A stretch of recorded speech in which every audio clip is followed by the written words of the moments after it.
What's up, everybody? How's everyone doing out there today? Yeah, kind of. I usually don't come on a Saturday, but I've been doing some reflecting and a lot of deep thought on my part on approaching 5 years of sobriety, and I don't know if I'm going to help anybody with this or be of any help for anyone out there that's maybe battling addiction or vices or anything like that. But I thought I'd give it a try and see what I can do to help someone else. I'm having, my whole 5 years of this is going to be my whole 5 years of experience in dealing with my own sobriety, my own addictions, and I'm just going to talk about it briefly. I won't keep you guys very long. I appreciate everyone who's tuning in. I know this is kind of a off topics or subject for my channel. I don't really go into this very much, but I am hitting 5 years this month, and I did this without AA. I did this without going to any group sessions or being a part of any kind of group. Alcoholics Anonymous, obviously, I did it all without that, and I think the reason behind the method to my madness was, thank you, Beverly Adams. The method to my madness was, if I'm serious about this, the only one I have to look towards to or derive strength from is God. And I didn't want to have any kind of negativity around me. And what I mean by that with AA is that I had to get rid of all places or people, places, and things, and completely turn around my lifestyle. I often tell many people I didn't grow up until I was 42 years old. Literally, I was a man child until I was 42 years old. And I had to take responsibility for that, and I had to not play victim. That was the hardest part, is that I wanted to blame everybody else for my sorrows and defeats or whatever, but I chose not to. I chose to stay within myself, look onto God, and really let go and let God. But doing it without AA was a lot easier than I thought. And the method behind my madness on that was, I didn't want to go into a place where I'm sitting with a group of people telling their sob stories or their experiences and how they've relapsed and how they're 2 days clean now or 5 days clean or a year clean, they've relapsed, because I wanted to stay strong and I didn't want to hear about other people's defeats. I don't work that way. I wanted to be more of just derive my strength from Christ, from God, and I watched YouTube videos of people that did it similar to what I'm going through. I watched their challenges in life. I would watch many people that were approaching midlife or going into their 50s or even 60s, whatever, and what their life amounted to through drugs and alcohol, and see how lonely it is. I watched and through other people's experiences how they lived a life of alcoholism and how they quit and how their life has become better. But the one thing that I've learned through quitting my vices, or quitting the main vice, which is alcohol, I still stayed on sleeping pills, and I was still doing the occasional cocaine here and there for at least a year or two into it, until I quit all of it. And the one thing I learned is, you got to quit a lifestyle. You got to quit a complete lifestyle. You're going to lose friends. You're going to be lonely. You can't quit drinking and think to yourself, well, I'm going to still keep my friends because I enjoy their company, or I'm still going to go to those places that tempted me with alcohol. It's only a matter of time. It's only a matter of time. If you're still going to bars or clubs or being around the same people, it's only a matter of time before you have a stressful day. Maybe someone dies in your family. Maybe you get fired. And you say, you know what, fuck it, I'm going to go and have a drink, and that's it, and that's that. You will deal with a lot of loneliness. You will deal with a lot of boredom, and it's going to force you to change. It will force you to change and reconstruct your life, reorganize your life. And those are the battles that I've been through with my sobriety. I've been tested right out of the gate. Right out of the gate when I got sober, my dad got sick. He needed a heart valve replacement. He was 85 years old. I thought I was going to lose him then, just like I thought I was going to lose him now. By the way, thank you for the prayers for my dad. It's been I've been spending the holidays in ICU. So, and let me tell you, folks, there's nothing more humbling than that. To have to spend the holidays in ICU. So I'm going to tell a couple of my stories, folks, on why I got sober and how I've made it to 5 years. If you want to stick around, that's awesome. I appreciate it. I don't expect a big audience on this one because what I'm talking about, obviously, maybe this will help somebody, maybe you have a family member or a friend that's tried to, self-delete themselves, or they're being bullied, or they're addicted to alcohol and drugs, and they need just someone to relate to. Well, then send them this video. If you don't mind, I'm gonna try to knock out some ads. I'm gonna do 2 ads in this video, so just hang in there. They're short; they're like 30 seconds. So the first one is Noble Gold. I'm gonna do that first, and then I'm gonna set the here it is, the ghetto timer. I call it the ghetto timer for my second ad. So I'm just doing 2 ads, but first, folks, get your Noble Gold. Are you new to investing and have savings you need to protect? Well, right now, within the Middle East war, the Ukraine war, and maybe even Taiwan popping off soon, you need a playbook that's safe. Allocate some gold now and avoid the frenzied panic of the unprepared. When fear reigns, gold protects the wise. Noble Gold Investments offers a free 5-ounce American the Beautiful coin with the new IRA this month. Shield your savings with Noble Gold Investments IRA. Go to noblegoldinvestments.com. noblegoldinvestments.com. Get started on that, folks, and protect your savings. I do. That's for sure. So before I reach my breaking point, I think everyone has to reach that breaking point in life where it just becomes too painful. You can't take anymore. The people that stay alcoholics, I've noticed in my life, or drug addicts, are the people that can tolerate it, that are comfortable in their pain. And there's a lot of those people. I have friends that are, I'm a functioning alcoholic, and they say it with pride. They say it with, like, they have dignity, like, I can. And every time I tell anybody that I quit alcohol, they say, I'm sorry you had a problem. No, you have a problem. Think about how much better you can be if you weren't having those, I don't know, 3 or 4 glasses, finishing off a bottle of wine a night. I'm not against anybody who can have a couple glasses of wine with dinner and stop right there, or have a couple beers and stop right there. I'm able to do that myself, but it just takes that one time. I realized I'm a binge drinker, so it would just take me that one time where I would go overboard, and then I'm driving home drunk, and I don't know how I got home.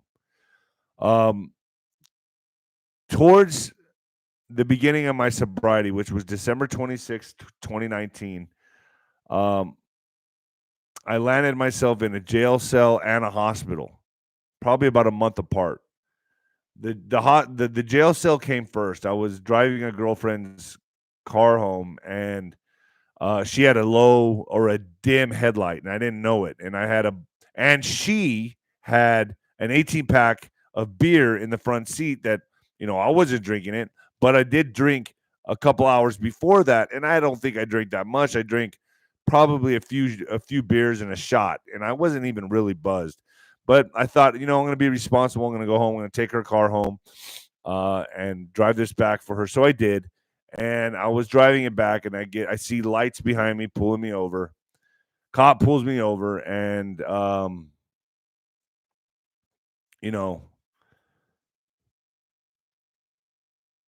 arrests me. I get a DUI. And that was one thing. Another thing was same time in Austin, down on my luck, wasn't feeling good about myself. I decided to go out drinking. I got hammered, drove home, and woke up in a jail cell. This is probably within about a 3-week time frame. Woke up in a jail cell and not even this is like my 3rd DUI, 3rd or 4th, I want to say. My first one was in Scottsdale, Arizona, but around there. Anyway, I'm sitting in the jail cell, not knowing how I got in there, not even understanding how I got in there. My life's a complete mess. I've already retired from boxing. Felt like I had, even though I was 36-0, a top contender at one time, and all knockouts, I still felt like I had a failed career. I didn't get to where I wanted to go. And now I was on my way to being a washed up drunk, a washed up fighter, a broke fighter, by the way, completely broke, no hope, nothing, just sitting in the bar, drinking my life away. That's that's exactly where I was headed. Anyway, I was sitting in this jail cell, and I remember waking up and going, man, what the hell happened? I don't remember what happened. I don't know how I got there. I just remembered a commotion. I remembered pushing a cop into the cop car windshield. I know that I was resisting arrest, something like that, and that's all I can remember. But I remember there was some kind of commotion around an accident or me speeding or whatever. So my mind starts playing tricks on me, and I start thinking, "Oh man, did I kill somebody driving? Did I do it? Did I do a hit and run?" My mind was going crazy, and I was in this little jail cell with a dim light and steel mirrors, a steel toilet, and just sitting there by myself in this cell with the walls closing in on me, not knowing how the hell I even got in there. And to me, it was like a nightmare. I was panicking. I was having anxiety attack after anxiety attack, and I don't know if you've all ever had. And thank you, Susan. Thank you, Susan. I don't know how to say that last name, but I don't know if you guys have had anxiety attacks when you're hungover. But if you ever wake up in a jail cell hungover, not knowing how you got there, and then you start having these panic attacks, that's the worst thing you can ever. And not even knowing what you did to get in there. So I didn't even know what I did to get into this jail cell. I was putting my head down into my lap. I was crying. I thought, oh my gosh, I'm going to jail for life. I didn't know what I did. So when the DO came, or when I went in to get processed, I said, what did I do? What happened? And he goes, well, you got a DUI. I started celebrating because they were looking at me like I was crazy. I was like, yes, thank God. And then I told him, trust me, my mind was playing tricks on me. I thought that I murdered somebody in the car. I thought I killed somebody I thought I ran over somebody drunk. I didn't know what I did. And I was just happy that it was just a DUI. So there's that. And about a month later, I go back out to Austin. Whenever I was traveling to Austin or Dallas, I was always partying and with my friends and doing lines of cocaine and doing this and doing that and doing Adderall. I went back to Austin and I thought, well, I'm going to be smart about this. I'm just going to Uber everywhere. I'm not going to drive. I'm not going to let anybody force me to drive. So I just thought I'd be smarter and I would just enjoy myself. So I did a lot of cocaine on that weekend. I did a lot of Adderall and I did a lot of drinking. When I came back home to El Paso on Sunday night, I remember sitting in my bed and I started feeling my chest tighten and flutter. I started feeling my heart. It almost felt like my heart was dancing around my chest, like the whole electrical circuit in my body was off. I was like, and then I looked in the mirror and I was pale. My lips were blue. My circulation was bad. My dad looked at me and goes, "Get your ass to the hospital right now." And so I drove myself to the hospital. My parents were sick even then. At that point, it was something. I can't remember, but I just remember. All I remember is driving myself to the hospital. They took me in immediately. They put me into the emergency, and they started working on me, giving me injections, doing this, doing that. Cardiologist comes in and says, you have AFib. We're going to be watching you. I was in ICU for I want to say about 5 days. And I just remember looking out the window and just thinking to myself, this is what my life has now resorted to. I'm either in a jail cell or I'm in a hospital bed. And this is it. I wanted to die. I thought I don't want to go on anymore. I'm over it. I just don't, I'm not positive about my life. I don't like the direction it's going. I thought dying would be easier than having to change my life. So I thought, well, dying would be the way out. I've already did a lot in boxing. I can go to my deathbed knowing that I had a pretty strong career, and then I just checked out. That's what I was thinking. that was probably October of 2019 when they let me out of the hospital. I was debating on whether I wanted to self-delete. I was really thinking about, I couldn't get over the sorrows of my life, and I was thinking, maybe I should self-delete. And there's a reason I'm saying that on YouTube, by the way. Everyone knows. So I had to look in the mirror and really look at myself one night, and this was probably around in November. Oh, by the way, something else happened. They had to come pull me out of the bar. So even after all those, even after heart problems, even all that, my family, my brother-in-law, Ben, came to get me to pull me out of the bar for Thanksgiving. I was in the bar. And they're like, come on, man, you can't miss family. You can't miss Thanksgiving with the family. I was like, fuck, I don't want to go to Thanksgiving. I don't want to see anybody. I don't want to talk to anybody. I just want to be in my own misery here in the bar, drinking my life away. That's kind of where I wanted to be, and I wanted to be left alone while I did it. So he pulled me out of the bar. Took me home to Thanksgiving. Took me to the house for Thanksgiving. And I felt really, honestly, this made me feel really shitty because I show up and my niece tells my family, I'm not letting him in the house drunk like that with all our kids here, this and that. So literally they didn't let me in that. They told me to leave. So I show up they come pull me out of the bar for Thanksgiving, take me to the house for Thanksgiving dinner, and then they tell me to leave because I'm too drunk.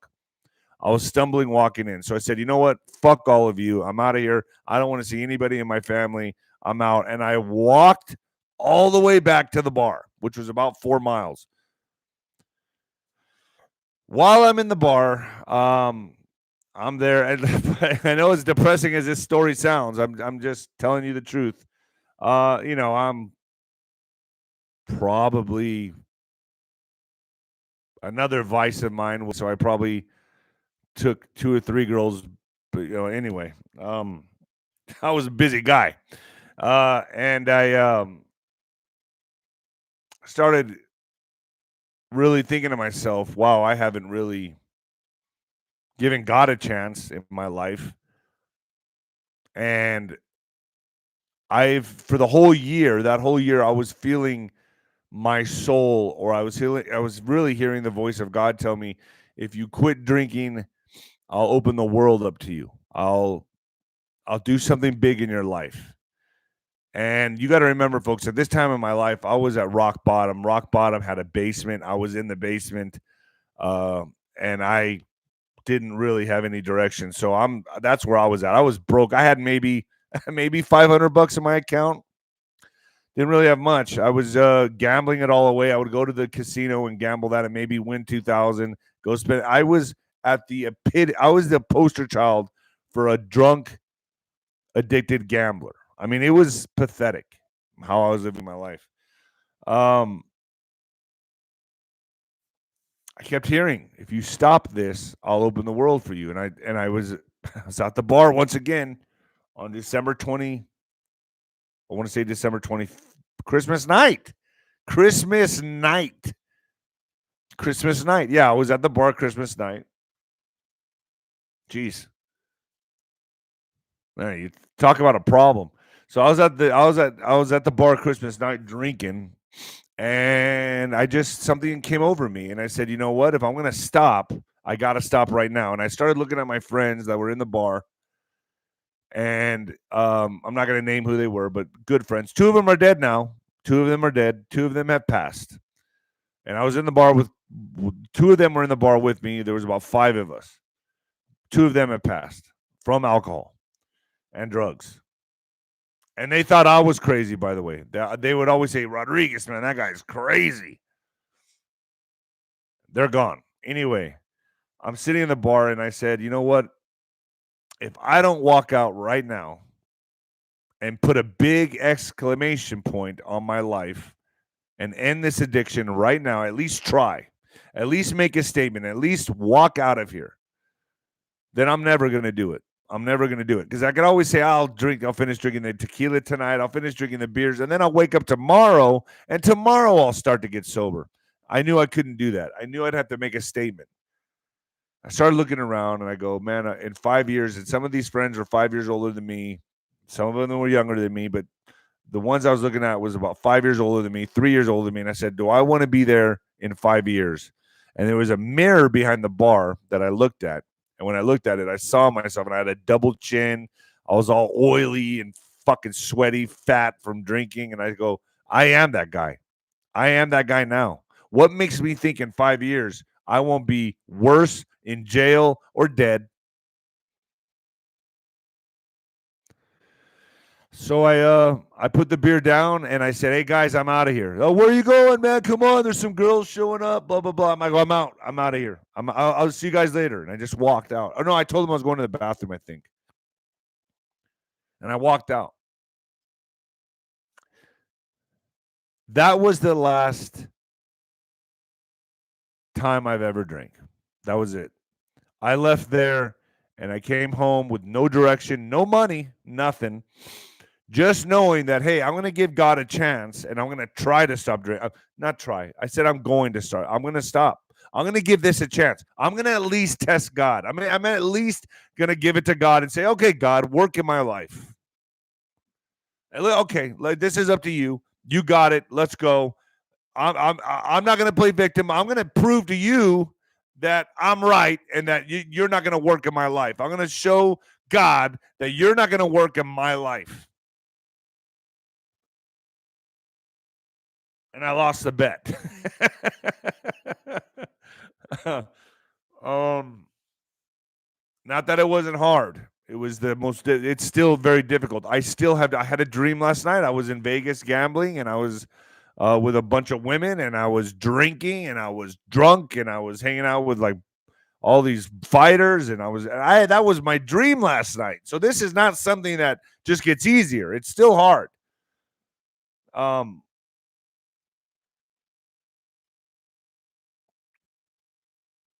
So shortly after the me stepping out of the bar in December, I went on to go commentate some fights. I still had a lot of weight on me. I was close to 300 pounds. I was about 285, 290, just fucking drinking and eating, and I didn't give a shit. And big, I was still lifting weights. I was still going in the gym, but I was still, I was a big guy. And I commentated in some fights in Reynosa, New Mexico. My buddy was fighting up there, Austin Trout, and he's a world champion, good stablemate of mine. And I commentated on those fights, and that was February. And then by that time, I was like, I'm still clean. This is the most I've ever gone clean. I think it was January, February, 2 months, and then it rolled into January, February, March, April. I was just gonna do a little diary video of myself discussing my sobriety on my back porch with some coffee. And another person that kept me really strong during this time was 𝗷𝗵𝗶𝗹, because my father at this time also was getting ready to go in for a valve replacement heart surgery, and Jim was keeping me strong. He was praying the rosary for me, with me, and really acting like a big brother for me, and I'll never forget that. But during this time, I decided to have coffee in my backyard, and I flipped on my phone on Facebook, and I went on a Facebook Live talking about my sobriety. Well, then when I was talking about my sobriety, all of a sudden I went into child trafficking and that substance they derive from children, and I started going, and I don't want to talk about it on YouTube, but I just talked about it. Very nonchalant, very matter of fact, started talking about the celebrities, started talking about people that were involved in it, and no bullshit, that day changed my life forever. Turned off my phone, went back inside, finished my coffee, thought nothing of it, went back to check my Facebook to make a post, and I looked at the video and I was like, okay, usually I have about 10,000 views just talking about my sobriety, and here and am I looking at this right? And I had to check 200,000 views. I was like, what the hell's going on here? Turned it off, and then my phone on my X account or my Twitter account at the time started So much so that when I would put it on the desk, it would vibrate off the desk. So many notifications were coming in from this fucking video, this damn video that I did, that it was vibrating off the table. I'm sitting there going, wait, whoa, what's going on here? Like, this is scary to me now. I went and checked the video again. Oh, we're at 500,000 views. I'm like, okay. I don't know what is going on here. Remember, I'm freshly sober, and I'm dealing with this now. Like a viral video is now going off the charts. I don't know if any of you remember that video, but this is just this is one day of my life that I'll never forget. And I'm kind of, I thought, should I take this down? I went and watched the video over again. I'm calling out celebrities. I'm talking about the children. And this is the first video, folks. I don't even know if it's on the internet anymore, but it was it's time stamped. I'm not making this up. This video is the first video, and a lot of you can attest for this for me. This was the first video that kicked the door open. This came out with Out of Shadows, Mike Smith's Out of Shadows, Liz Crokin, the whole thing. This came out at the exact same time. I didn't plan it. It was completely organic. It just hit, and it went bonkers. Next thing you know, the next morning, it's at 1 million something views. I wake up, and my phone, I had to turn my phone off. It was losing battery juice because the notifications were making it fly off the table. Now, I'm not happy about this. I'm scared out of my mind because I don't know what I just did. I just hit the hornet's nest. I don't know what kind of demonic forces. I just shook the gates of hell with this video, and I couldn't believe it. And I'm sitting there going, oh, man. And then I remembered, and then I got a peaceful feeling in my soul. And it was God. And he said, I told you. He said, I told you. I was like, wow, this was what it was about. This is why I got sober. And I felt that voice say, I told you. You quit drinking. Remember I said in the beginning, if you quit drinking, I'll open the world for you. And then when this video hit, I heard, I told you. Thank you, Karen Sign. And I also felt a peace come over me. And I called 𝗬𝗂𝗶𝗹. I was like, Jim, do you see what this video is doing? He's like, he helped calm me down. And I said, I really need to pray about this. He prayed with me about it with me. Remember, Jim has been very vocal about this as well. But that video was the first video that I did that kicked the door open for everything. That was the first one. I know, what's his name? Cappy was doing it, but this one caught fire. This video actually caught fire. And I was nervous, folks. I thought, well, someone's going to come after me. I don't know. Anyway, I got this peace in my heart, and I felt like I was protected. And then my life went into podcasting. And the way that happened was I prayed about it, and I go, do I run from this, or do I pray about this and I embrace it? And I thought for a few weeks, I really didn't make any videos, but I was getting nonstop emails from people that wanted me on their shows to talk about this stuff. And this is something that you don't want to be known for. I didn't want to be known for this, but I thought I better put myself out there publicly because I just felt like it was the safest route to go. So I did. And I started going on podcasts, and I didn't know anything about the podcast. I didn't even know how to work YouTube to create a video. I didn't know anything about a microphone. I was using the computer microphone. I don't even know if this works really at this point. I think it does. But then I started learning as I was going, and then Nino's Corner took off. And next thing you know, I started doing my own.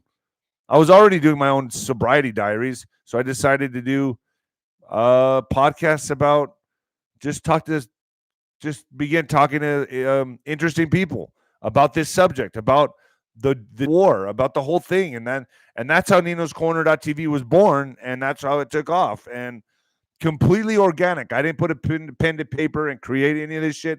What I'm telling you is God honest truth of how this all happened. And I've been tested ever since. But I made a commitment to God. And I think if you're going to quit drinking or quit a vice, you got to have a belief in God. You got to have a belief in a higher power. And you have to. And I had to give up all my friends. I had to give up all my friends, even the ones I liked, even the ones I loved. that I love to be around. I love them. And look, they don't call me anymore either. They know I don't drink. I've had to deal with a lot of bouts of loneliness. The ghetto timer just went off, so I'm going to read one more ad, folks. Stay with me.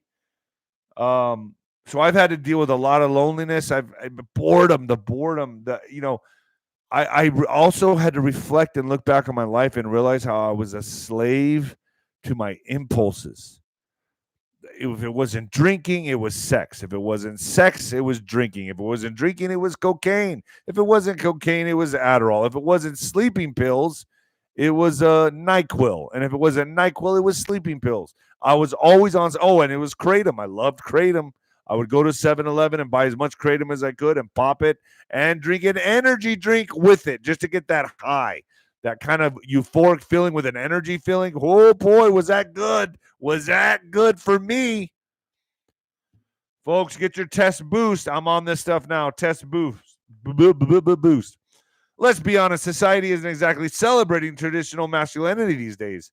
Being strong, being a provider, being a leader, these aren't just old-fashioned values. They're part of our DNA as men. But something's working against us, and that's the constant attacks being waged on our testosterone levels. That's right. The core hormone that makes us who we are as men could be getting hit from all angles: processed foods, environmental toxins, and constant stress of modern life. But here's what recent clinical research have discovered. All those attacks could culminate in a rise in your stress hormone called cortisol. That could be blocking your natural testosterone from reaching its potential. Think about it. If your body wants to be strong, vital, and powerful, but it's being held back, that's why our friends at Sculpt Nation, down there in the link below, folks, developed Test Boost. They've created something that works with our body's natural processes using 8 powerful natural ingredients to help you reclaim what's rightfully yours. We're talking about getting back to being the man you're meant to be. The customers are reporting what real men want: more strength, better performance, improved energy levels, no weak, watered-down solutions, just natural ingredients that work. It'll help you in the bedroom as well, folks. Your libido comes back. Now, I've been off. Hit the link down below. It's Sculpt Nation, sculptnation.com/Nino. Hit that and get started on natural testosterone supplementation. That's what I'm on now. I used to love steroids. God, I was an addict at everything. But I used to take a lot of testosterone, and it's another reason I was so swollen all the time. But I was an animal. I was a manimal. But Sancho could do without the testosterone, okay? So now I'm just taking testosterone supplementation the natural way. Anyway, so that viral video takes off, and I start doing the podcasting, and believe me, I'm thinking about going back to drinking. It's not an everyday thing, but it's about every couple of weeks. I'm like, gosh, I wish I could go. You don't realize how much your life revolves around drinking. At least mine did. That's where all my friends were. They were at the bar. They were at happy hour. They were playing darts. They were playing pool. And a lot of you say, well, why can't you just go there and hang out with them and shoot pool and play darts and just, let them get drunk? You don't have to get drunk. You don't have to drink. Have some water with lime. And I did that a couple times. And you know what, folks? My frequency was different. After about 8 months of being sober, going to the bar and just seeing how this looked, I started getting really, I hate to say this, but it looked really pathetic to me. Because now I've changed my life, and my life was going all of a sudden for the first time in a positive direction that I couldn't believe. Like, I bought myself a new computer. I started doing a super chat. People were helping me out on the super chat. I was starting to make a little money. I was starting to feel a little better about myself. I wasn't couch surfing anymore. I was able to buy myself a nice bed. I was able to get a new TV and get a new laptop. And I was like, wow. And then I was actually working for humanity. I felt good about putting the truth out there and doing something good for humanity. And so that's really how this all started. But I decided that being in the bars, I couldn't go anymore. And I still do every now and then. I'll go and see some of my friends. But nothing's changed. Everything's the same. Everything's the same. I can go to a bar. I went just about a month ago, and I went and saw some friends out there, that the ones that are still alive, and nothing's changed. Nothing's changed. Their life is still in the same vicious circle of drinking, and they can't get out of it, and they're still doing the same thing, and they don't understand that one leads to the other, and then to the other, and then to the other, and you have to give up something. You have to sacrifice something, and in my experience anyway, to create that vacuum to where God can work. But you got to believe in God. You create that vacuum, and God can work. At least this is only from my experience. I can't speak for anybody else. Now, everyone's been telling me, Dave, you should at least go to AA. At least go and sit in AA. No. Here's my theory on this. I don't want to hear about anybody relapsing. I don't want any kind of negative anything. I do just fine sitting my happy ass in bed watching YouTube videos of people who've achieved sobriety, that are 2 years sober, 5 years sober. I like listening to positive, successful stories. I felt if I went to AA, they would be talking about how they relapsed, or how things are so difficult, how they're fighting, or this and that. Now, I don't know how you all feel about that, but listen, it worked for me. It worked for me. That was it. It worked for me, and that's it. And let me tell you, folks, I've been tested like crazy. I'm being tested right now. I've noticed when I'm under immense stress, when I'm under a lot of stress, and I'm gonna break, that the first thing I think about is going to get a drink. And my father is in ICU right now. Now, I thought I was going to lose him just a few days ago. He's improving for the prayers. And I got tested. And it's almost like God likes to test you, the devil, whatever, life, whatever, test you. Thank you, DD2. Wow, thank you so much. And I was being tested in the sense that, okay, I can go drink now. Now, if my dad dies, if my dad goes, that's it. Bets are off. I'm going to go and drink. I'm going to do it.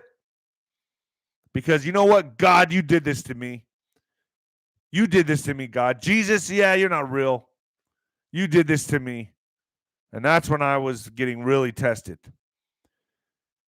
Instead, I came home. I opened up my laptop and I made more podcasts. Folks, you all have saved me. You have no idea. I know I have a lot of trolls on here. I have a lot of people. He's a shill. Folks, I'm going to tell you right now. This is what's keeping me going. This right here. Well, God and giving me something to focus on, and as an outlet. Loneliness is still there, but I have a great family. I don't talk about my family on YouTube. I don't talk about my personal life on the internet, because I think it's nobody's business, and I feel like I want to protect family members and people in my family. So please respect that. I don't talk about my relationships, so please respect that. So that's why I don't. And I also thought during these times, I was like, if I was still drinking, what good would I be to anybody in my family right now, especially with what my mom's going through and my dad? So my mom has severe dementia, and my dad is having seizures that last for 2 weeks. And I think I know what it is, obviously, is this. Don't put that in the comments, please. But we all know the reality of this, unless you're, completely checked out of, unless you've been living under a rock for the last 5 years. But one thing, I have lost friends, I have lost relationships, but I've built new relationships, more positive relationships, through the internet, through Zooms, through people like 𝗀𝗏, people like that. I've met a lot of good people in this movement. Mike Jaco, Scott McKay, Mel K. The list goes on. Carrie Cassidy. I mean, I have now have a whole new group of friends that I don't talk to every day, but it's like every time I do a podcast with them, it's like catching up. Yeah, it's not the friends where I'm playing darts and shooting pool and drinking tequila shots and smacking women on the ass. And let me tell you, I miss that a lot. Not to say that I can't do that anymore, but drinking made it to where I throw all my ambitions away, everything away, and I would just be Sancho when I was, and that went hand in hand with drinking. And I did things that I never would do sober, obviously. But now I'm playing the long game. Now I'm playing the long game in life. I'm trying to make decisions that help me in the long run. I have mentors. I have a friend. I'm not going to say his last name, but his name is Dr. Steve, that I talk to that I'm just going to say a little bit about him. I won't say his last name, but he was a cosmetic surgeon, and he runs an alcohol recovery clinic now. But he was a plastic surgeon that was top of the game. He was a bachelor, what was it, in Cosmopolitan magazine, a bachelor of the year, making millions and millions of dollars in the 90s, lost it all. I'm not going to go into his personal situation, but he lost it all, became a heroin addict, and was homeless for about 8 years on the streets. He had his son. He bounced back, opened up a recovery clinic. He lost his medical license, everything. This guy lost it all. He was homeless, pushing a fucking shopping cart from dumpster to dumpster. That's where this guy was at. But he bounced back. And those are the people I like to listen to. Those are the mentors I have. So when I talk to him and I listen to his story, and I ask him for advice, he's 65 now. So he's on the other side of the spectrum compared to me, where I could take derived advice from this man and know, okay, this guy has been to the highest of the mountaintops and hit the lowest of valleys, and he's bounced back up. And if he can do that, climb the mountain twice, then I can too. And the common theme is quitting your vices, quitting the drugs and alcohol. That's it. I mean, and my suggestion that worked for me would be to do it in a way that you'll always remember it. Do it in a way like, I'll do it tomorrow. Not that. No. Do it in a way that you're like, I'm quitting right now. That's it. And mark it down. Put it on your calendar. Put it on a big poster board in your office. I'm quitting today. And today's a new day. Today's my first day of sobriety. That's how you do it. You make a statement and it stays imprinted in your mind, and you leave it up on your wall. And you move from there. Whether it's, you guys might be on antidepressants, and deep down they're not helping you. You might be on volume. You might be on, all kinds of sleeping pills like I was, fentanyl. I don't know whatever vice you. I did it all, folks. So you can't. I'm nobody to judge, but I'm just saying. I make it an exclamation point. Bam! I'm quitting today. Nah, I'm not waiting tomorrow. Nah, I'm not going to wait till next week. Oh, I have a party to go to. Oh, I have a wedding to go to. If I go to this wedding, it'll be the last time I drink. No. Don't go to the wedding. Don't go to the party. You love yourself more than that. Nobody cares if you go anyway. Believe me. You think they do. You think you're that important. You're not. Somebody might call you and be like, where are you, man? Oh, okay, what? All right, we'll see you next time. Nah. Don't go. And if you have a problem saying no to these people, they're not your friends. They're not your friends. If they can't respect your decisions, fuck them. Fuck them, because deep down, maybe they want you to fail. Like I said, I hit rock bottom multiple times. I lived there. I lived there. Think about this. I had a life of gambling in a shitty casino in New Mexico, drinking all day, not all day long, but binge drinking at night, waking up hungover. I'd still try to go to the gym and feel good about myself, but I was a loser. I'm telling you, folks, I went from champ to chump, and now I'm back as champ, and I'm being tested. I'm with you guys. I'm being tested. I'm being tested to the extreme. Right now, my dad is in ICU. I'm going to leave here and go to ICU to go see my dad. You don't think I feel like, man, you don't think I see people at a restaurant having a drink, and I think to myself, God, that buzz would feel so good right now. I need a buzz. I deserve a buzz. Oh, that's the thing. That's another thing. You deserve it. You've been working hard. You've been stressed out. You deserve it. No, you don't. No, you don't. It's the devil's poison. Do you deserve the devil's poison? Feels good at first, doesn't it? Have another. Oh, it feels even better. Have another. Ooh, that feels even better. Ooh, now you got a good buzz. Now you're feeling really good. Now you start doing things you don't usually do. Now your confidence is up. I'll have another. Now you're sloppy. Oh, now you're having another. Now you're even more sloppy. Well, I'll have another. Then you're even more sloppy. Now you're blacking out. Now you're driving home. Now you kill somebody driving home. Now you're in jail the rest of your life. Or you start looking like shit. Saggy skin, wrinkles, losing your hair, I don't know, whatever, getting fat, whatever. You think, is that what you deserve? Just a little bit. It always starts off with just a little bit. Just a little bit. I think we all owe it to ourselves to do better, and that's my story. So that's what I wanted to do today, coming up on 5 years sobriety.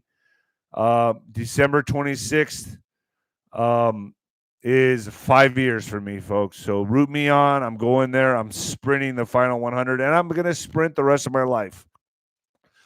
Never planning on going back.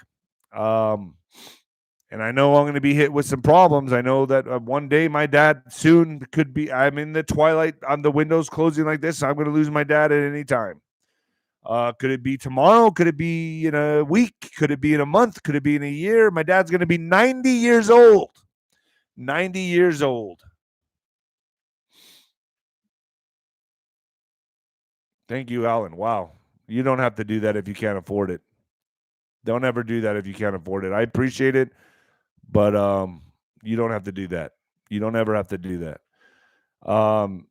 Oh, another thing. A lot of you get mad about 𝗬𝗏𝗏𝗏. Well, folks, I'm not going to stop doing that because let me tell you why. Just so you know. When the big purge hit and everyone was getting bombed, I started playing charades and using code words on FluffTube. Now, you never know what they're going to do. You don't know who's at the button sitting there with pasty skin and purple hair ready to delete your ass. So you got to not alarm. You can't alarm certain alarm bells on this channel. So I decided to get smart and use charades and code words and create my own platform because I thought I can't trust this. I could be knocked off any day. So I created ninoscorner.tv 5 years ago, before I knew what direction this was going at all. And I'm going to continue to push and promote ninoscorner.tv. Get used to it. That's where my VIP audience is. They've been with me since the beginning, and I'm going to stick with them because like they stuck with me, and I appreciate it. And folks, if you have a problem with me putting a dinner on the table for me and my family, then get off my channel. You're not my friend. You're not the Black Sheep family. I don't want you here. If you have a problem with me bettering my life and not going back to alcohol and not going back to drugs, get lost. I don't need you. I don't need you.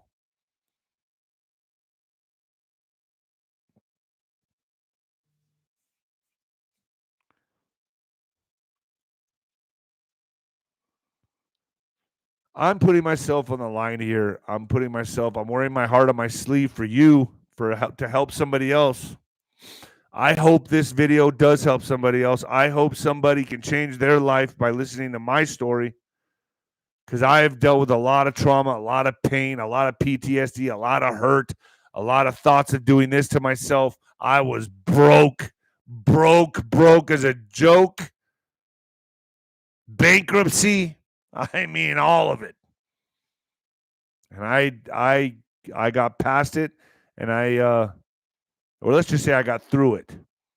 Because I don't ever believe you get over anything. I just think you get through it. I appreciate that super chat. I saw it on my peripheral vision, picked it up. I will be here at 9:30 a.m. tomorrow for you, and for me, because it's true. You help me as much as I help you. We help each other. You are my AA, and I'm not scared to admit it, folks. I should be dead. This is all bonus time for me. And one more thing, a lot of you say, where do you find the courage to do what you do? I have taken a knife to the throat. Not many. I don't even know guys in combat, in war, that have seen war, that have actually taken a knife to the throat from their ear to their lip all the way through their throat and almost die. I did. Not to mention the life of boxing, the trauma, the PTSD of boxing, my whole entire life since I was 5 years old, fighting one tough son of a bitch after another. Fight, up, down, adrenaline, panic, anxiety. Then the finale was a knife to the throat, folks. I shouldn't be here. So that's why I have courage, because I shouldn't be here. It's bonus time. So what am I going to do with this bonus time? All in. I'm going all in. Okay? I'm going all in. I fucking don't care. And that's probably why, some people stay away from my channel. They don't want to come on my channel because I don't care. I'll ask the questions. I try to be polite. There's some people I spar with kind of gently because maybe they can lead to bigger names, or I don't want to embarrass them too bad. But most of the time, I don't give a shit. And you know it. It is what it is. Your wife of 4 years is sober today. Awesome. Folks, that's my story. There's a lot more to it. You can also, I'm going to go ahead and do a little shameless plug here. The Lights Go Out on Amazon. This was before I got sober. This whole book was written before I got sober. So I need to write a book now after I got sober. This is on Amazon. And I wrote it. Nobody wrote this book but me. I wrote the entire book on my iPhone. Nobody wrote this book but me. I do not have a ghostwriter. I wrote this entire book. Just like my mom wrote her book, The Mexican Mix. And this is the last book she'll ever write. Her dementia is terrible. All right, folks. I have a roundtable up on 𝗬𝗏𝗃𝗏𝗃 right now with 𝗧𝗵𝗶𝗀 and Michael 𝗀𝑂𝗂𝗃. That's up. Judge Brown is up there. Judge Brown will be the general in the general's tent on 𝗬𝗏𝗃𝗏𝗃. That's going to be awesome. So Judge Brown's going to be talking about the Hunter Biden laptop, three of them that he saw. That's going to be on the general's tent and so much more on 𝗬𝗏𝗃𝗏𝗃. I'm out of here, folks.